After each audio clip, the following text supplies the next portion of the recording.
connections, land use, and traffic planning from Alpine Avenue to Walker Avenue, adjacent to Quote Street and Panel Street.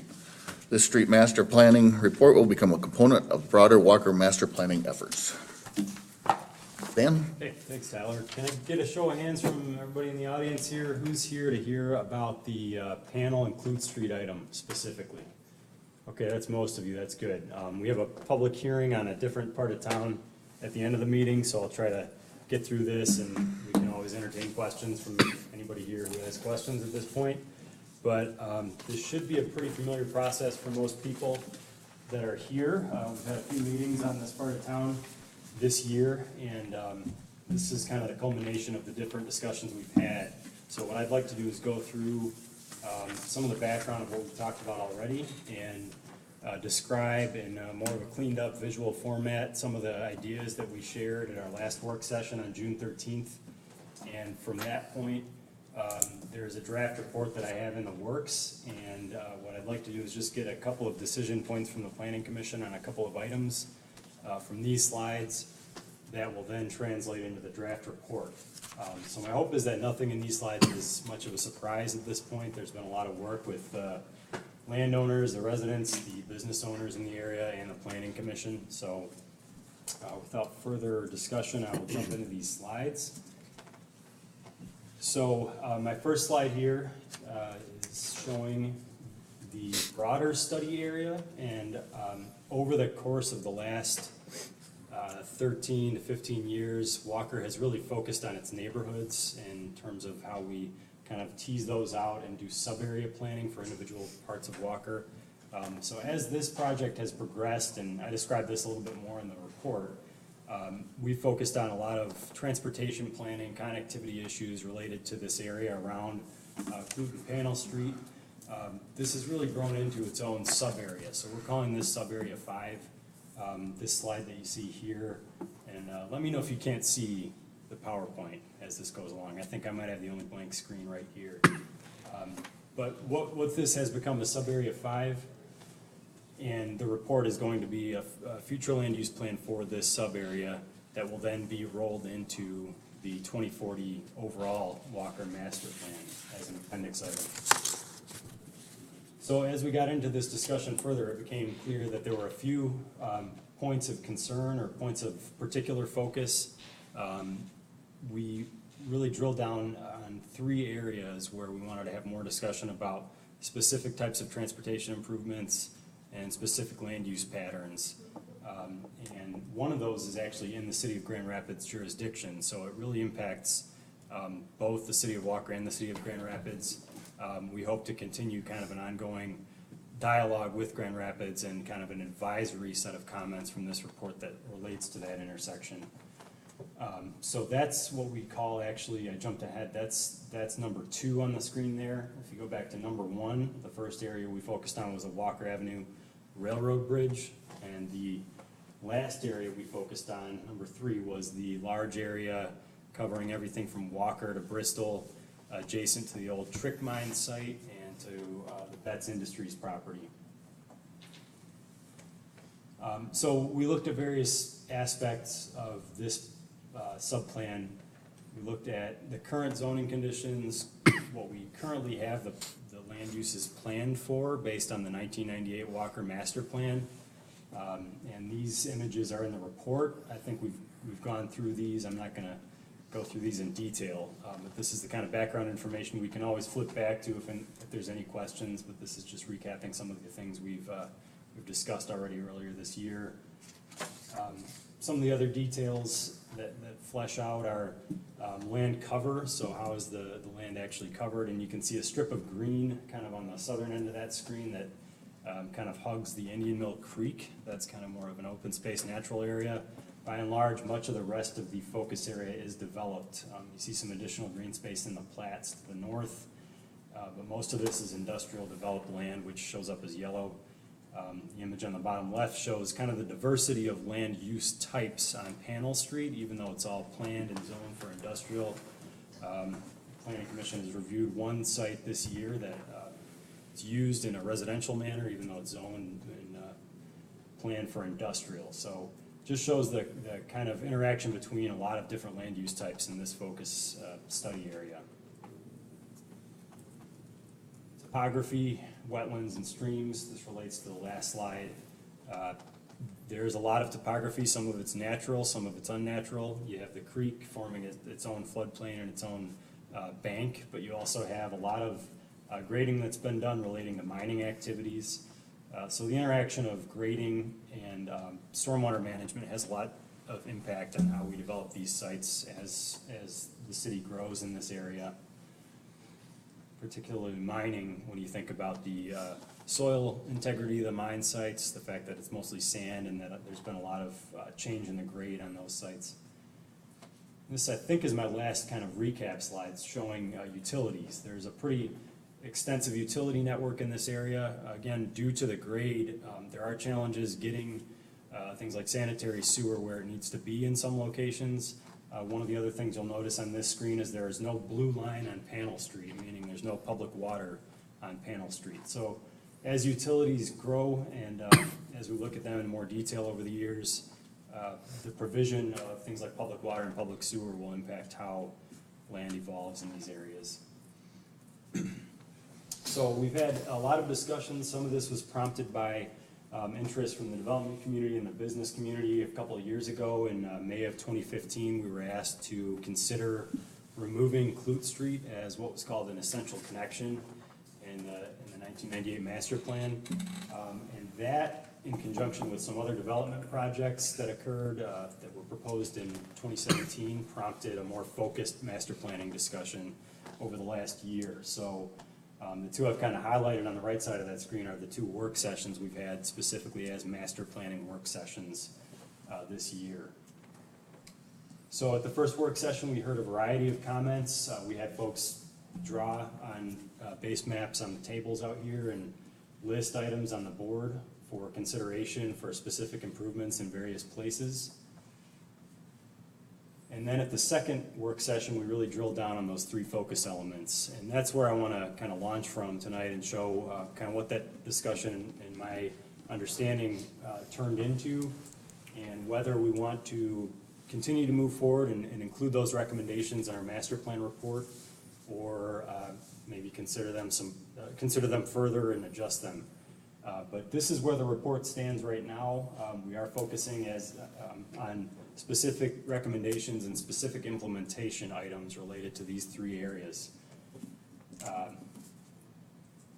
When I'm done talking about those three areas, I'll talk about some of the broader justification for change and some combined recommendations, and finally specific implementation items that you can consider, and then next steps. So actually, before we get into any of those three focus areas, I wanted to talk about a couple of new developments. One is that we did approve a final area site plan for the Betts Industries expansion to the west of their property adjacent to Walker Avenue. This plan was approved in August of this year, and this is kind of laying the framework, and we're kind of joining this effort of master planning with what is already being proposed on this site. And so this is what is proposed that we know about. The layout of these parcels may change over the years, but as they change, we should gear up our planning to make sure that they kind of adapt to what we want to do and what we want to see, especially in terms of how these parcels kind of circulate inside of this site, how you access each parcel, how each parcel then feeds off onto Walker Avenue, and how this might relate to future connectivity for the road network. Another new development, and this will jump me right into the focus element number one, which was the Walker Avenue Railroad Bridge, is the fact that we have successfully applied for a TEDF grant to Michigan Department of Transportation. This is called a Category A grant for economic development. We've had some buy-in working with and communicating with the Bissell Home Care, one of the major employers in Walker. We've also had some success getting through the first steps of the grant and doing some financial planning with the City Commission, and also with getting some preliminary approval from the Coopersville-Marne Railroad. So this is in motion. This grant project looks like we're getting some traction behind it, and the idea is going to be that we decided, yes, it does make financial sense to bring this to an at-grade crossing as opposed to doing bridge repairs or bridge replacement over the years, which would be a lot more significant of an expense. So we are pursuing this as kind of our main recommendation for this focus element. I think that was my only slide on that one. Then we jump over to Panel and Alpine. So this is an area we drilled down on a traffic study following some discussions in 2015. When you look at the broader view of this particular intersection, again, this is in the city of Grand Rapids. There's regional implications here. You have a lot of industrial activity feeding onto that intersection, rail movements and truck movements all converging. And the idea that we want to keep out in front of us is to find ways to improve the mobility of goods and services and the use of this roadway by the people that live there. So one of the recommendations that we had said we would turn into the city of Grand Rapids was to look at signalization improvements, look at a potential light at Panel and Alpine, and coordinating that light with the Ann Street light. So one of the things I'll be looking for from you tonight is whether we still want to proceed with that recommendation to Grand Rapids. Some of the other long-term items, which would take some time and some creativity to piece together, are going to be whether there's a potential to realign some of this road network, to cross property, to get a intersection that eventually aligns with Ann Street by crossing over to the north, or by doing something that will offset that a little bit more and give some more visibility to the south. The challenges that you see there are going to be the acquisition of land that is not public land, potential environmental concerns. We don't know the environmental history on some of these sites. Grading, you're going to have a lot of steep grading that you'd have to do to get any of that done.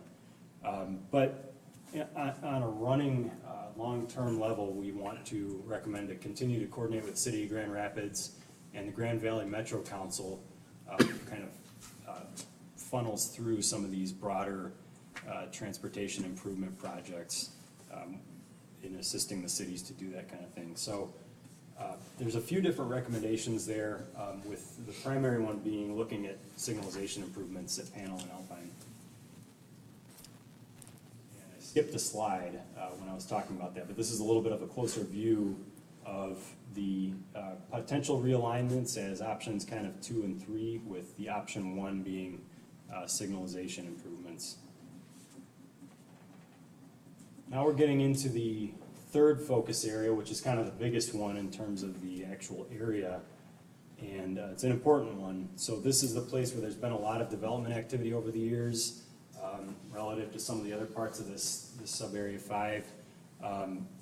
You've seen this turn from a mining operation into a place where concrete was crushed and stored, and then eventually into the proposal for mini warehousing and now Betts Industries expansion. So as these different projects have come to light, and as we've heard from some of the neighboring business owners, the Clute street connection, as what was called an essential connection, is being removed for our discussion on June 13th.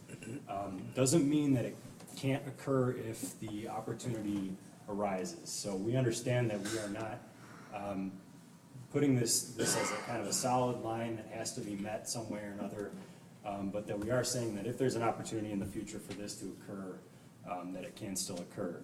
But in the meantime, some of the other options that we talked about were connecting along what was called the old rail bed on the south side of this site, where now there's some City of Grand Rapids property and some CL Frost utility property, and a very large sanitary main to the south of the Betts site.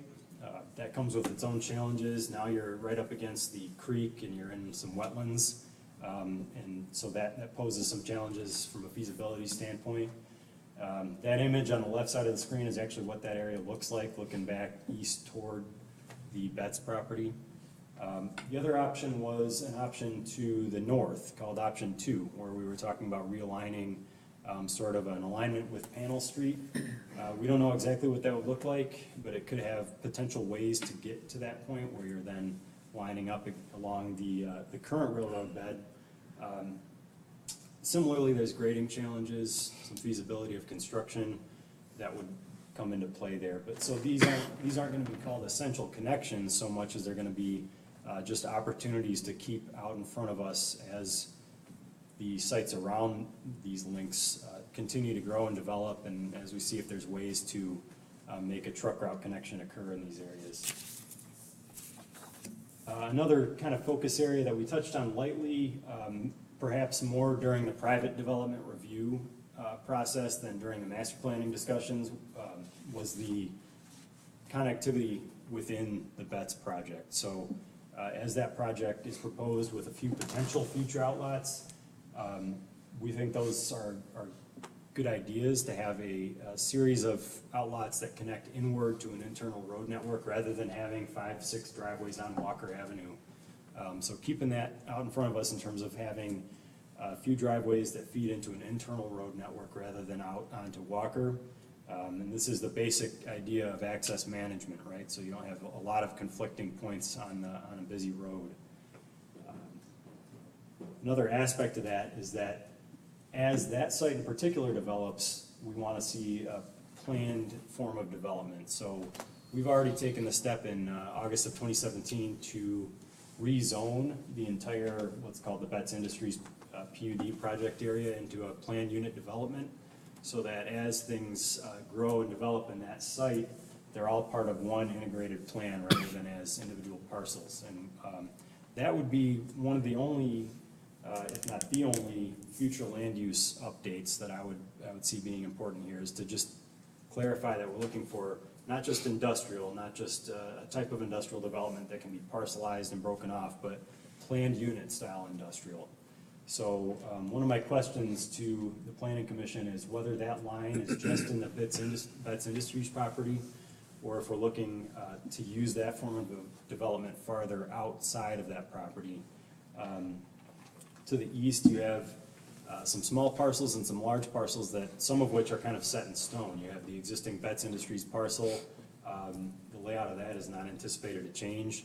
You have the Micron parcel and the now vacant or empty Micron parcel, and then you have a couple of parcels that are used for residential that could become industrial in the future. So the question is, are we comfortable with industrial land use designation on those lots, or would we look to tie those in with an overall sort of planned unit type of land use where this all becomes part of one network together? So as it sits, my recommendation is just to have the BETS site be called light industrial PUD and to leave everything else as is. But I'd look for the Planning Commission for some direction on that. Here's a kind of a special focus area. Within this focus area was the Bristol Railroad Bridge. The big issue for anybody at West Catholic or anybody from any of these industries near this intersection, or any of the homeowners near the intersection, this is a tough place to go north and south very quickly. And that's a good thing in some ways for the residents who live north of the railroad. But it also has sparked some concern from the planning commissioners and for some of the business owners and residents in terms of, is there a way to at least reduce some of this pressure, make the visibility a little bit safer by widening the railroad underpass without allowing truck traffic through. So there's a concept for how that might look in particular. That may not be the most feasible thing to do with a low clearance bridge over a 2-lane road, but whether you want us to keep looking at this and seeing if there are other opportunities for crossing improvements at that location, I think there should be a recommendation to keep looking at this, and to the extent you want us to look at it aggressively and see if there's a way to widen it, that's one thing I guess I'm looking for direction from the Planning Commission on as well.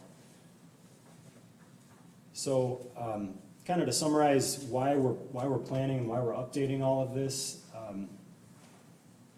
this is an area that's shared by a lot of different types of land users. So there's kind of a social, environmental, and economic aspect of this.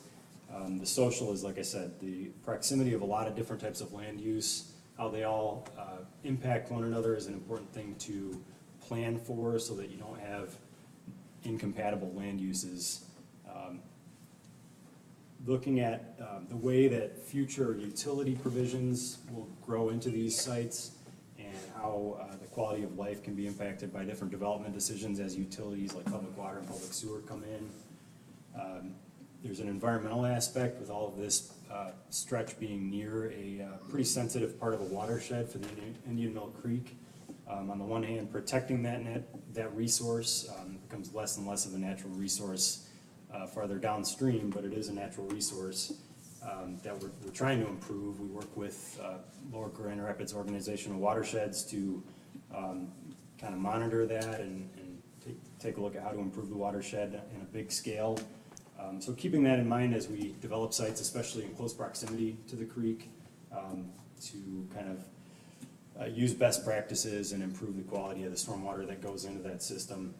But also the environmental aspect of this is managing these sites carefully. There's a lot of old industrial uses that may have had some impacts, and also the use of the railroad, the use of farmland, all feeds into how we develop the sites in the future. And one of the most prominent impacts in these discussions has been economic. You have about 272 acres of land that's either pending construction or is currently used as commercial or industrial. And people on those 272 acres have to go to two different places to get to a highway system. A lot of that is isolated on the east side of the old Trick Pit site where you have this meandering road network. So the way that we develop land in this stretch of Walker is important to think about in that context. And just the impact of difficult maneuvering, level of service in terms of delays, those are things we're trying to improve by planning this area a little bit more strategically. So there's combined recommendations that I said throughout those slides. At this point, I will summarize some of the implementation items in the report. So in general, we want to apply access management standards as we develop sites. We want to create an interconnected public road network wherever we can.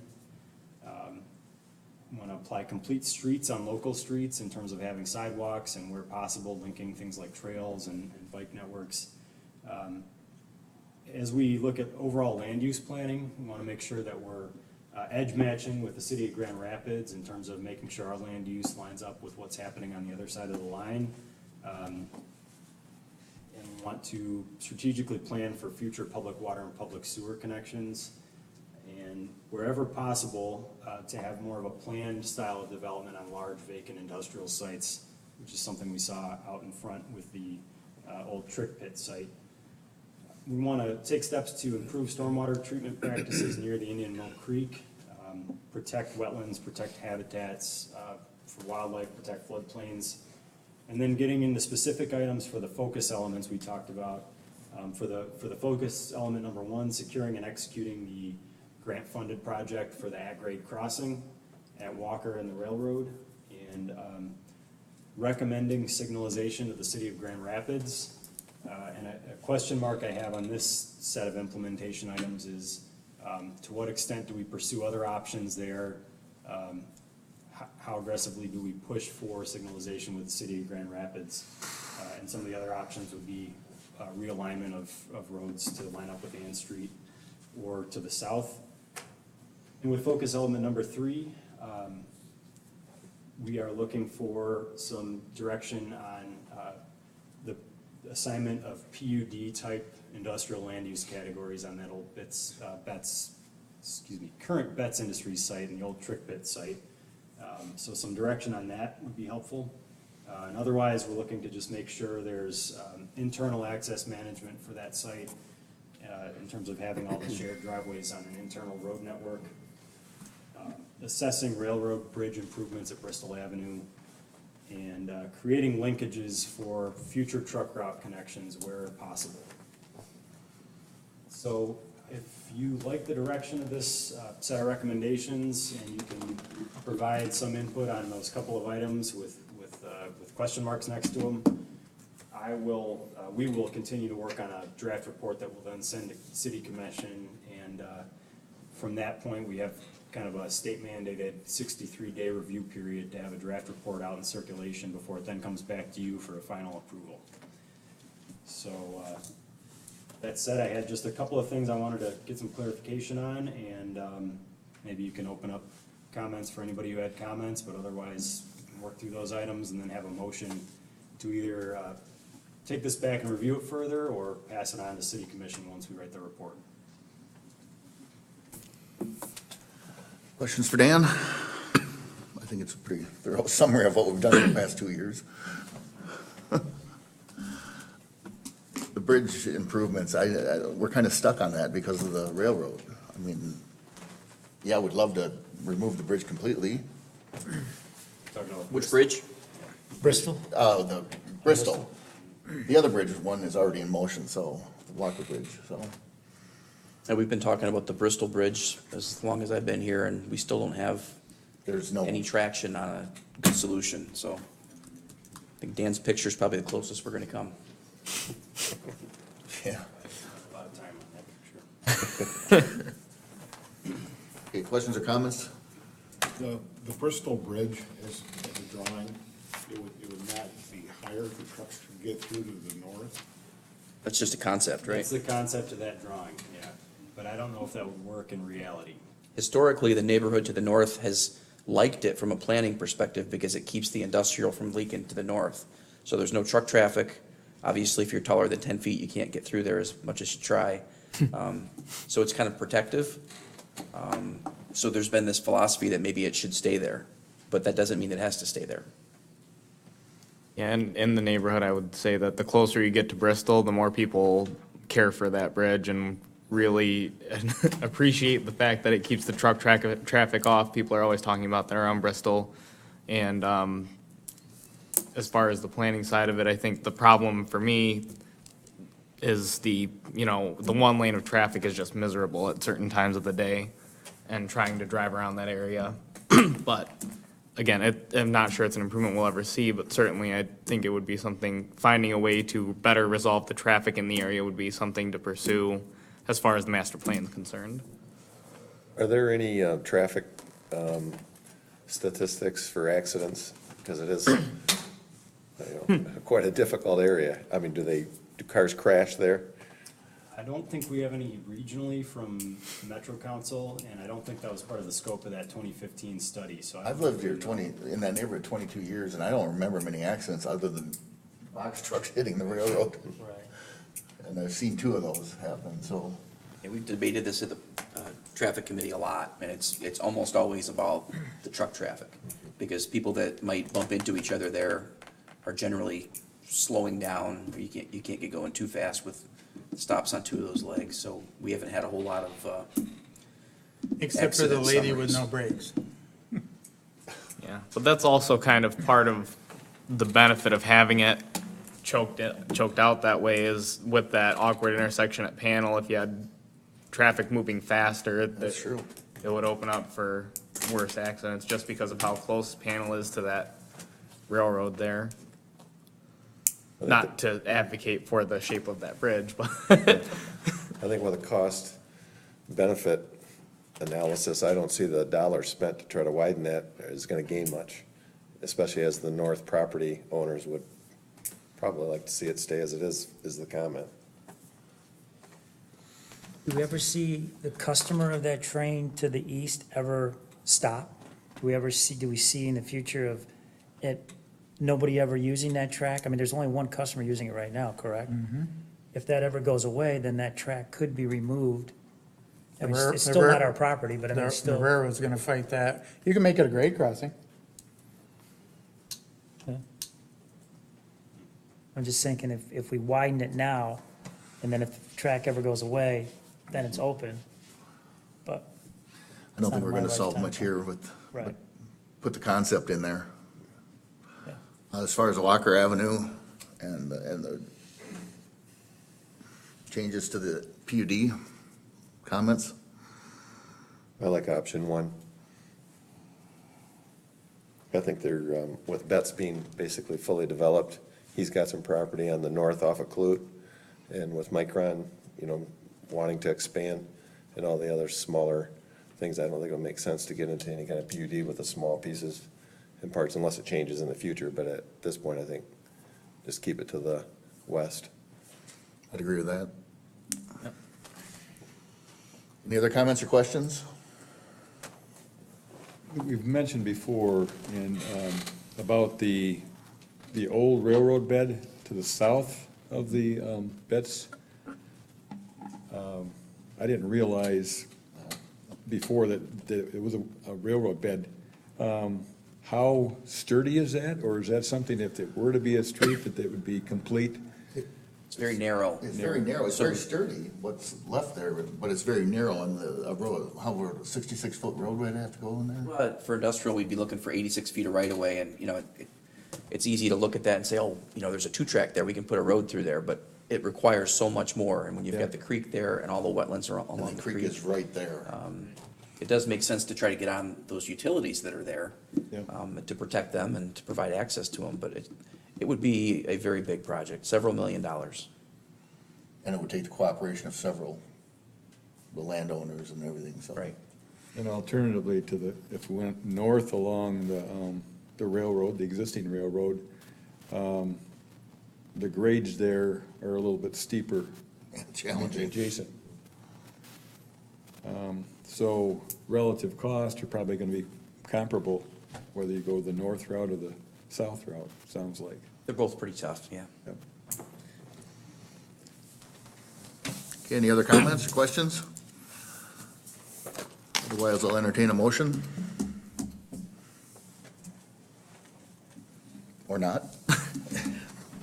I guess the question is, do we just then state the, I would say those 2 points as, the recommendations number 1 and 2. okay. And I think those were the main big questions I still Oh, yeah. had. And I think the panel in Alpine area was somewhat of a loose end, but I think what we're gonna have in the report is just an advisory that we wanna continue to push for these, this. Well, I think as far as an advisory, we can keep it pretty general, because with not having much jurisdiction or authority, just Yeah, seeking the way he has it improvements written to in that. there- The way he has it written in there is pretty general. Yeah. Okay.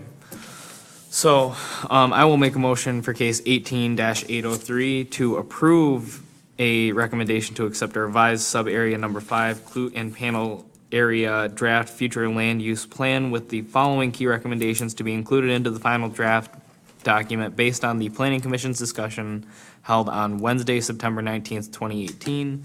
Recommendation number 1, that we continue to seek railroad improvements for the Bristol Avenue Railroad Bridge.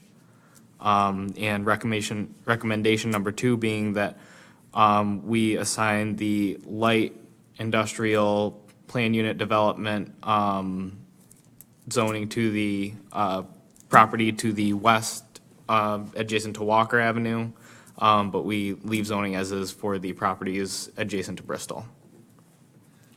Okay, we have a motion. Is there support? Support. Support by Terry. All in favor, say aye. Aye. Opposed? Moving on. Is it my turn? Is it my turn for items 2 and 3? Do you want me to read this The in main first? act. You can read that, Mr. Chair. Case number 18-802, Sub-Area 1A, Northridge Drive West. Future land use plan. The Planning Commission will review report recommendations regarding road connections and future land use in the area west of Walker Avenue, north of I-96, east of Ottawa County line, and south of 4 Mile Road. These recommendations would become part of the Walker Master Plan Amendment titled Subplan 1A, a Future Land Use Plan. Turn, Mr. Chair? Sure. I wondered why you were here. Yeah, why did, you had to give me a chance to say something, right? Okay, items 2 and 3 on your agenda. First of all, good to see everybody. It's been a while since I was in front of Planning Commission, so good to see everybody. Items 2 and 3 on your agenda go together. Part is a planning component, and the other part is really an ordinance amendment for a precise plat. So consider those 2 things kind of blending together here, because one relates to the other. I just sketched this up, I don't know, we've got a new AV system, so we're we're trying it out tonight, at least parts of it are new. How many of you folks are familiar with the master plan process adoption? Okay, so most of you are. For the benefit of those who haven't seen this process yet, and for the benefit of the audience, there's a process that's required through the MPEA, which is state law for the Planning Enabling Act. And this is what we're gonna follow for each of the sub-plans.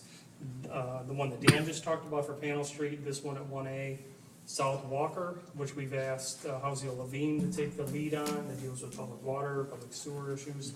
And then Gateways, which is the right triangle of M11, Remembrance, and Leonard, that we started in 11 and never finished. So this is the process that we're gonna follow for those 4 sub-plans. So it starts, on both of these, we are right here, step 1, which is Planning Commission review. And that's really where most of the work goes in, because Planning Commission is obligated to build the plan, run the planning process, which makes sense, right? So we're still in step 1 for both of these sub-plans. Next step would be City Commission, and what the City Commission does is decides whether the plan should be distributed for public comment, neighboring communities, utilities, et cetera, and that's about 63 days. So that's why you see Dan and I bringing these things to you and trying to keep them moving, because we know that it's gonna sit out there for 63 days. And hopefully in that 63 days, we'll start to work on some of the other sub-plan items. After the comment period, then the plans come back to the Planning Commission. We hold another public hearing, and that is to put your stamp of approval on the final draft. We'll make any changes that may need to be made. This is a kind of a time period stretch in here, so if things need to be updated, we can do that. You folks will make the decision on whether the plan is ready to be sent to the City Commission for final approval. In Walker, the City Commission by resolution actually has stated that they want to put the final stamp on any kind of master plan updates. So that's the picture for how this thing comes along. So it's multiple steps. Does anybody need an explanation about how the master plan and zoning fits together? Generally speaking, the master plan is a guide for when you folks meet on a regular basis to look at site plans, rezoning, special land uses, those kind of things. So we're trying to build these documents so that you will have living references that you can go back to. We actually still go back to the 98 plan to find individual items that were talked about, the policy that was set years ago. So what Houseo Levine is doing for us on a big scale basis for the overall plan, and what Dan and I are doing for you folks on the sub-plan basis, we're hopeful that these things will be referenced on a regular basis. I think Dan and Scott try to plug those items in as you folks look at individual plans. So that's kind of the preamble, and then I'm going to, let's see, hopefully.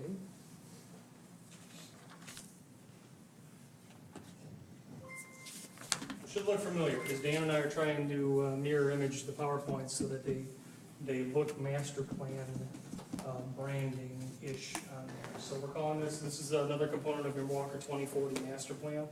This is what your staff is handling. Subplan 1A is the northwest edge. We've looked at this since earlier this year. We actually started this in late 17. So let me go through a couple of slides here, and then I will ask your input on a couple of things. The study area, for those of you who've been following this along the way, was originally defined as Walker Avenue on the east, the county line on the west, 4 Mile to the north, and I-96 to the south. So it's a significant part of the city. The 4 Mile corridor to the north is Alpine Township, so it's good to see our Alpine Township folks here. We do try and do edge matching and joint planning as much as we can, so it's good to see you folks here. We appreciate that. To recap our first meeting where we got together with the public, it was March 28th. You remember we looked at a bunch of maps, many of which are in your draft report, and in the previous 2 PowerPoints that are on our website. We gathered preliminary comments and questions from the audience, and then we broke into different groups, and we had drawing stations and comment stations on the board, and then just a lot of interaction. So that was really kind of our first step at public involvement on this sub-area plan. We had a good turnout for the first meeting. The place was filled, and we had quite a bit of interaction with everyone. So I thought that was a pretty productive meeting. Step 2 meeting, we came back on June 13th. Again, we gave you a little bit of a preamble. We reviewed the steps, or the results from the step one exercise. And then we conducted a pro-con analysis about what became the focus element of this plan. And the focus element, we drilled down to Peach Ridge on the east, Fruit Ridge on the west, 4 Mile on the north, and I-96 on the south. And I think what we agreed to was if you were west of Fruit Ridge, nothing was gonna change. If you were on Peach Ridge, nothing was gonna change. But in the middle, we have 2 dead ends of North Ridge. We have quite a bit of open space along 4 Mile, and then quite a bit of open space all the way down to 96. So we said, let's concentrate our future land use and road planning on this focus element. Okay? The red circles on there are just the intersections and the bridge at 96. You recall that we offered up, based on the step one exercise, 3 general kind of bubble diagram future land use maps. And you folks talked through those and deliberated quite a bit. And your choice was to go with the high-intensity version, subject to a couple of refinements. So really, that's what the crux of this whole presentation is. That was the direction you folks gave the staff. And you said, okay, here's what we want, make some fine-tunes, put it in report format, bring it back. Okay? So, here we are again for step 3. We're looking at that focus element, future road plan and land use plan. We have a little bit of new information for you, just like Dan gave you information here. There are many things going on at once at the city. So there's the planning, there's the zoning, there's economic development, there are grants. So we want to bring you up to speed on a couple of things that way. And then we're going to look for your direction on next steps.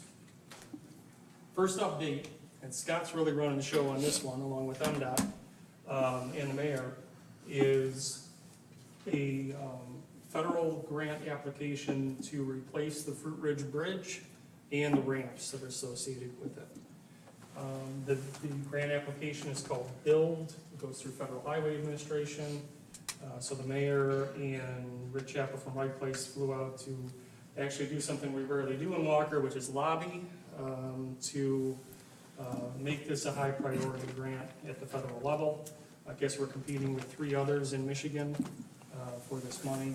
But what we wanted to do is provide you with the graphic that MDOT is using kind of as the, here's what we would do if we received the grant. So it's a pretty radical change to that interchange. It's similar to what we did to Walker Avenue, if you remember years ago. Walker Avenue was a 2-lane bridge, very similar, the Walker Avenue overpass was very similar to Fruit Ridge. And through the process of partnerships and grants, we made that into a modern bridge and interchange.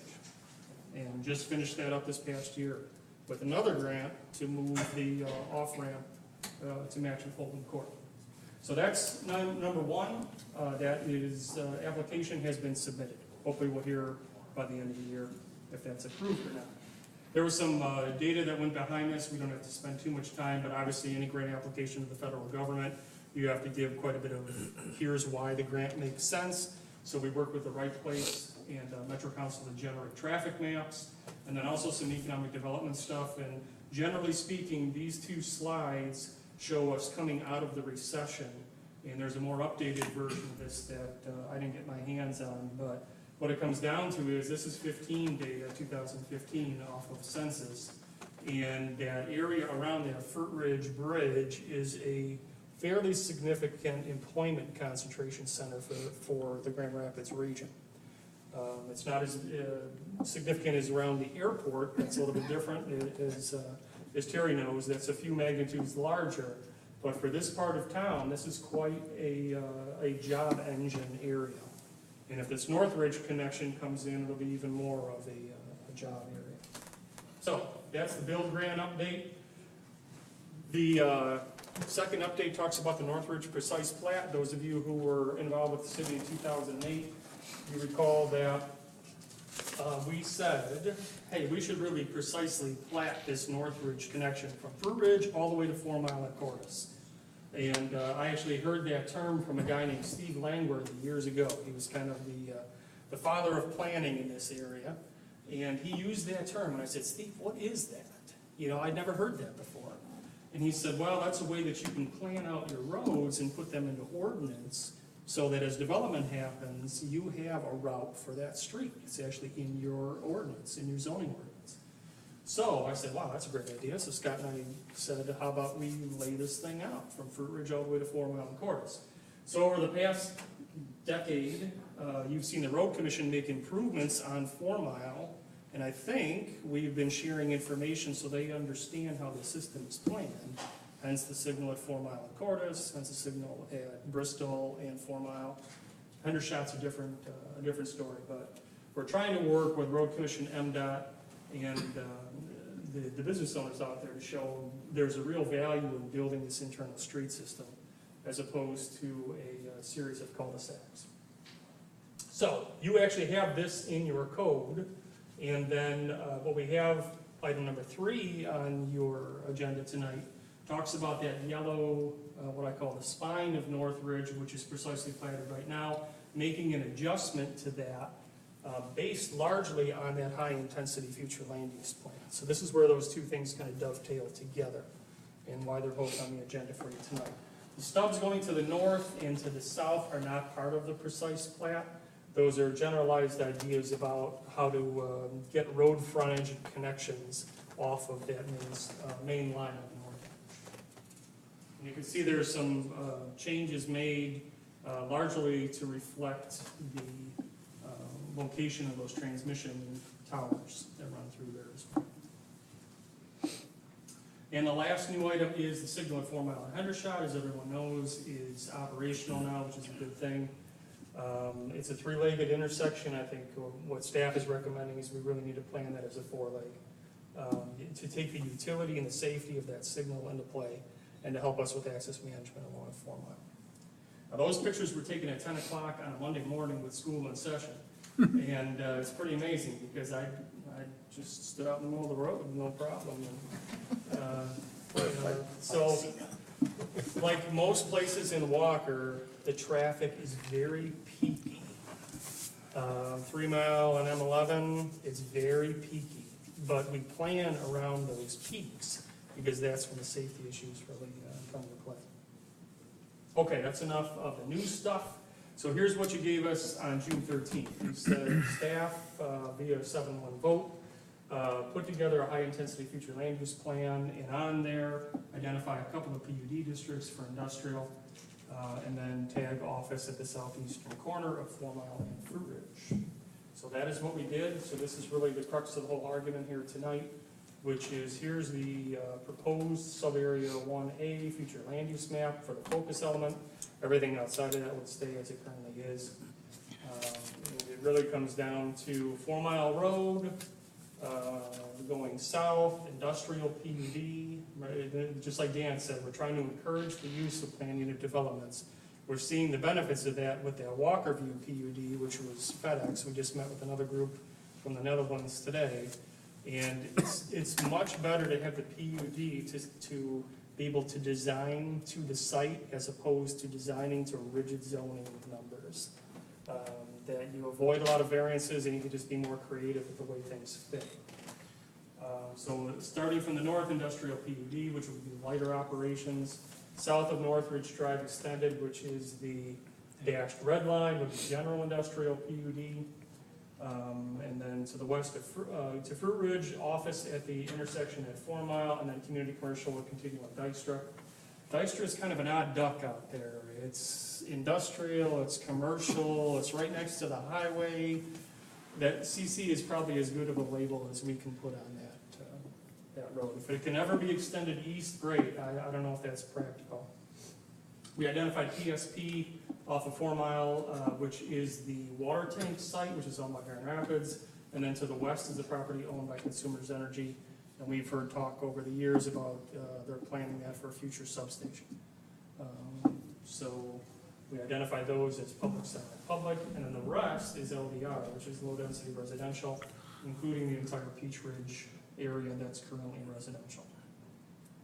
So, want to get your feedback on that, and I'm not going to go through the next things in great detail, but this is essentially what Dan did for you, which is, here's the map, and then here are the details, here's what the Michigan Planning and Enabling Act says we have to have from a content standpoint.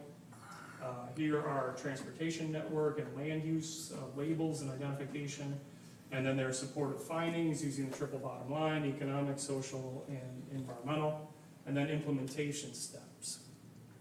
So it's not just the map, it's all of that text that goes along with the map, even though 99% of the time we just use the map. When site plans come in, we should turn to these and say, oh, this was our direction here. Access management, complete streets, environmental sensitive design, all of the stuff that's in the text up here supplements the map. And it should be a value to future planning commissions. So that leads us to where we're at.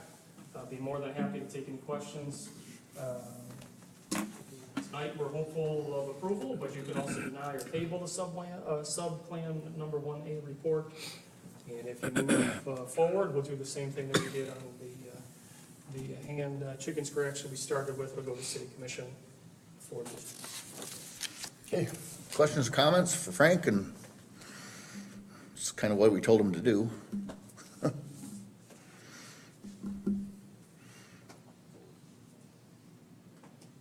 I think it's been a good planning effort, and I think what's here before us in the report is reflective of the direction that's been given to the staff. Who here is interested, is here for this one? I'll take a couple comments if you need to, but This is a public hearing. Do we have to open? no, this isn't a public hearing. The next one's a public hearing. Oh, were we tying the two together or no?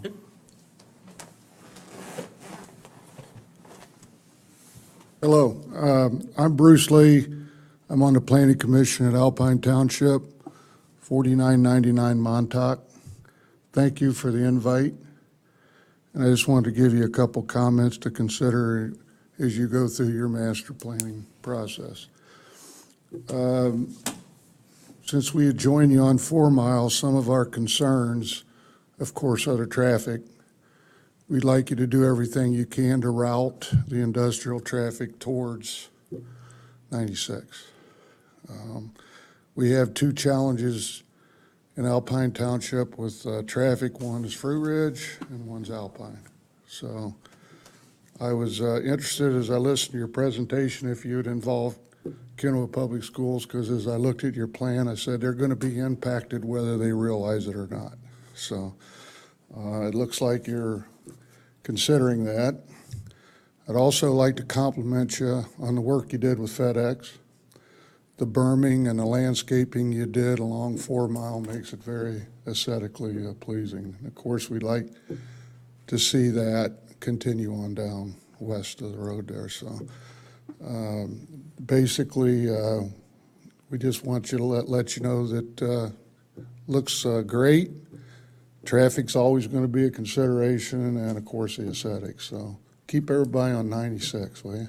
We're trying. That's really the purpose of Northridge is to, this group we just met with today wanted to put a driveway under Bristol. And we said, no, Planning Commission's not going to go for that. Northridge is being built as the collector road for truck traffic to get to Walker Avenue, to get to Fruit Ridge, to go south to the interstate. Well, as you know, Fruit Ridge is not really a Class A road. It's treated as one, and it does present its challenges. So I can see some desire to use Fruit Ridge. Yep. Okay. Thank you all. Thank you. By the way, I like your room a lot better than ours. Anybody else? Other questions or comments? It's nice to see you get moving along. Oh, come on. Sue Barker from Alpine Township. Clearly, I'm multitasking tonight. Oh, you can't hear me. No, that's better. Clearly, I'm multitasking tonight. You can speak up, Sue. I know. I'm not blessed with an outdoor voice, Tom. I concur with Bruce. With discussions with staff at the City of Walker earlier in the summer, unfortunately, we weren't able to come to the June meeting.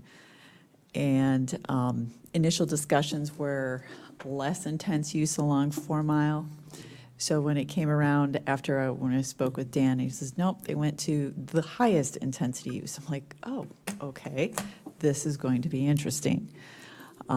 So from our standpoint, I concur with Bruce, how you manage that look and feel on 4 Mile is going to be very important. Obviously, we will be reviewing our master plan, and man, that time clock comes around really fast. So in about 2 years. So obviously, we'll take another look at along 4 Mile, west of Alpine and also east of Alpine. We've got some edge matching east of Alpine, also at the intersection with Alpine.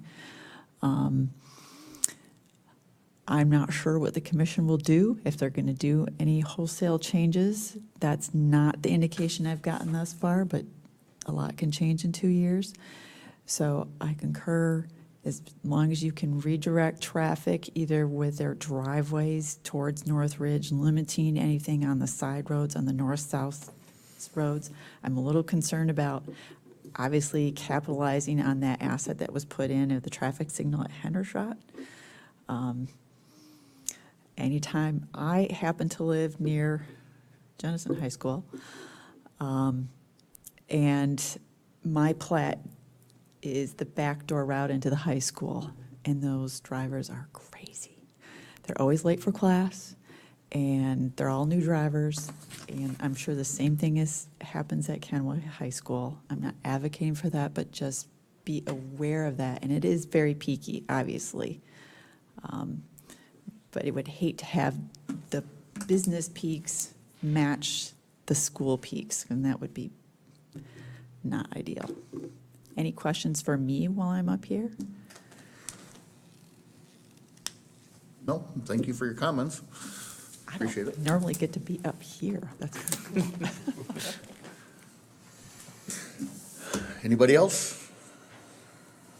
Okay, back to the planning commission. What's your pleasure?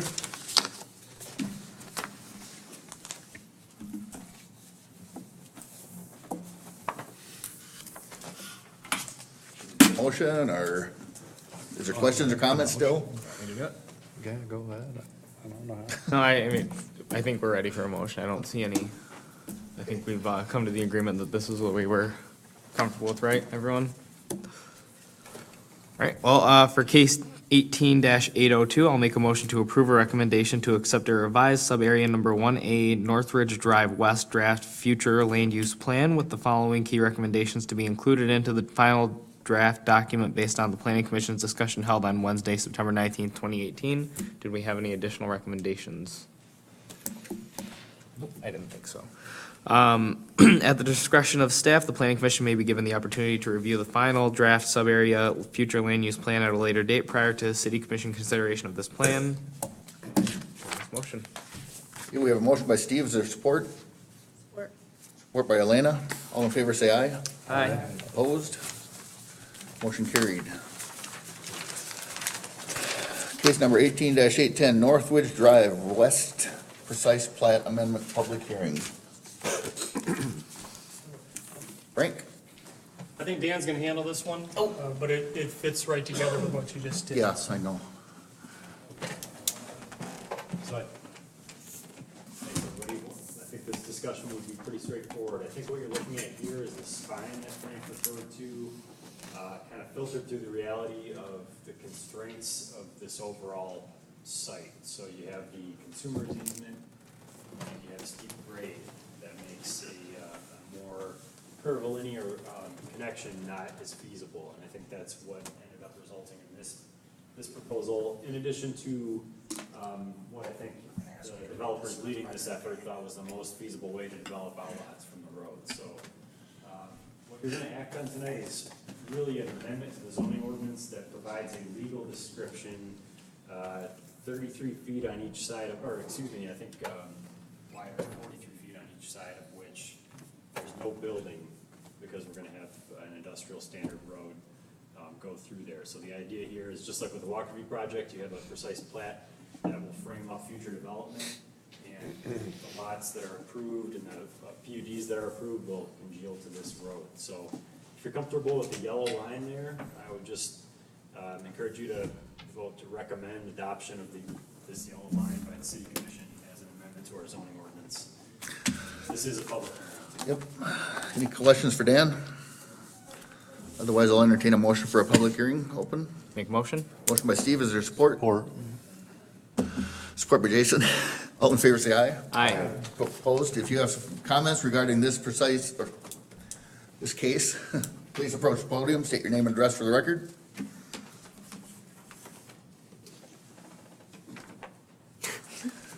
Seeing that there is none, I'll entertain a motion to close the public hearing. Motion to close. Motion by Jason, is there support? Support. Support by Steve, all in favor, say aye.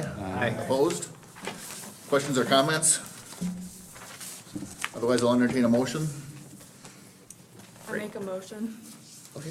for case 18-809. I make a motion to approve the recommendation to the Walker City Commission to adopt the amended Northridge Drive precise plat based on the drawing dated 7/26/2018, as subsequently amended.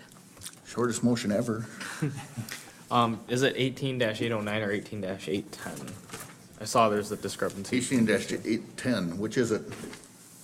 Yeah, 810 is on the, Well, I will double check, I apologize, but I think we can get away with saying, I'm 809. gonna trust that it's probably 810 if that's what was on the agenda. But we can just refer to this by the name, precise plat. Okay, we have a motion, is there support? Support. Support by Mark, all in favor, say aye. Aye. Opposed? I've got one question or suggestion as this would go forward, maybe to show what the existing precise plat alignment is compared to what's proposed now. That would be nice to see. Yeah, but overlay the yellow onto it then. It would just be nice to, It helps to show that you're serious this time. I mean, it's been looked at in terms of the power lines and the sag heights and the tower locations, developability of the adjacent property. Yeah, I remember we talked You know, about that. the first time, we just wanted to make sure that we were gonna make that connection between point A and point B. so if we could get an updated drawing tomorrow or something of the overlay, that would be great.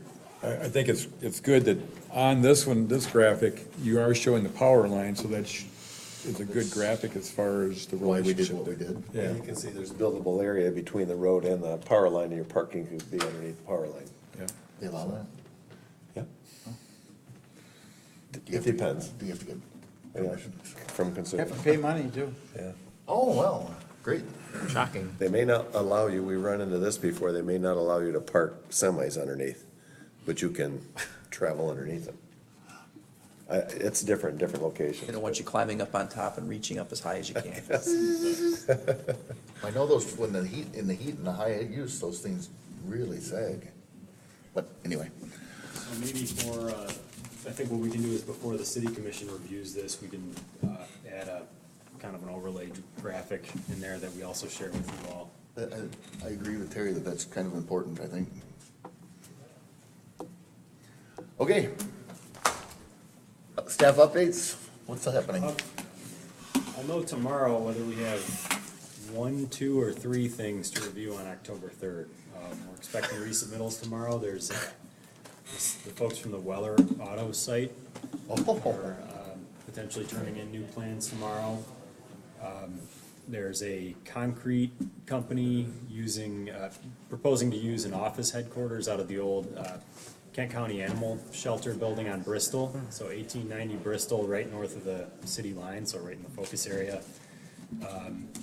So both of those two sites have some environmental challenges, the environmental testing that needed to be done for the Wellers, and then the proximity to the creek on this other site.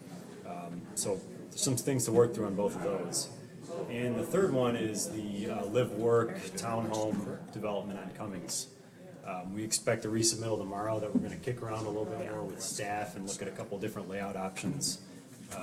We'll see if they're wanting to move forward with one option. Whether we can push for another option is yet to be seen, so. Is the Weller, did they go through all that brownfield process and everything and? We don't have the We'll find out documentation tomorrow. yet. Oh, Yeah, okay. there's the, we gave them. I think they walked away from that part of it. Well, the brownfield. brownfield funding part. Oh, But remember that, I think Tyler, you were in the meeting that we had with all the environmental yeah, people. yeah. And they were supposed to come back with that remedial action plan with an MDEQ stamp of approval before we really considered it to be a viable project.